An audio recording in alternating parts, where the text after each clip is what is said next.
বাংলাদেশের mobile financial service নগদ একটি গুরুত্বপূর্ণ আর্থিক প্রতিষ্ঠান, কিন্তু প্রতিষ্ঠানের অর্থনৈতিক লেনদেনের সুনাম যতটা না বেশি, তার চেয়ে বেশি দুর্নীতির অভিযোগ।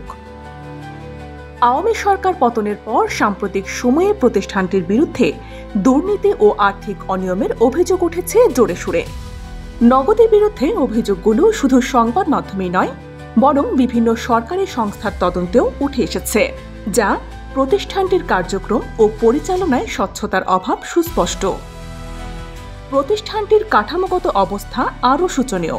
গণমাধ্যমের তথ্য বলছে এটি একটি অদৃশ্য কোম্পানি, যেখানে চেয়ারম্যান চেনে না এমডিকে, আবার এমডি চেনেন না চেয়ারম্যানকে।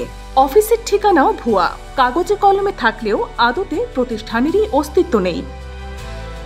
2025 সালের ফেব্রুয়ারিতে দুর্নীতি দমন কমিশন দুদক নগদের বিরুদ্ধে 2356 কোটি টাকার জালিয়াতির অভিযোগ মামলা দায়ের করে। অভিযোগে বলা হয়, নগদ অনুমোদন ছাড়াই 645 কোটি টাকার বেশি ই-মানি ইস্যু করেছে এবং 41টি ভুয়া পরিবেশক হিসাব খুলে 1711 কোটি টাকা আত্মসাৎ করেছে।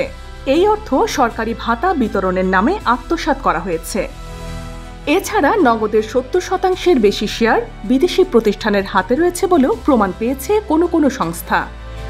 দুদকের তদন্তে প্রমাণ পাওয়া গেছে যে 1700 কোটি টাকা বিদেশে পাচার করা হয়েছে। আর এসব লুটপাট ও সিন্ডিকেটের মূল হোতা ছিলেন পতিত সরকারের শীর্ষ নেতা ও তাদের অনুসারীরা। এমনকি নগদ অপকর্মে জড়িত হয়েছিলেন শেখ হাসিনা সরকারের সরকারি কর্মকর্তারাও, টাকা লুটপাট করে যারা এখন পলাতক।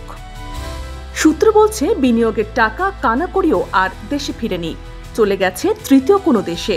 এভাবেই গেল 8 বছরে দেশের লাখ লাখ গ্রাহকের আমানতের শত কোটি টাকা কৌশলে হাতিয়ে নিয়েছেন নগদ সিন্ডিকেট, যার পরিমাণ প্রায় 23,000 কোটি টাকার উপরে।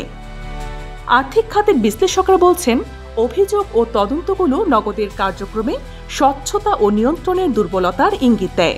যত দ্রুত সম্ভব এই বিষয়গুলোর সুষ্ঠু তদন্ত ও যথাযথ ব্যবস্থা গ্রহণ করা প্রয়োজন বলে মন্তব্য করেছেন তারা।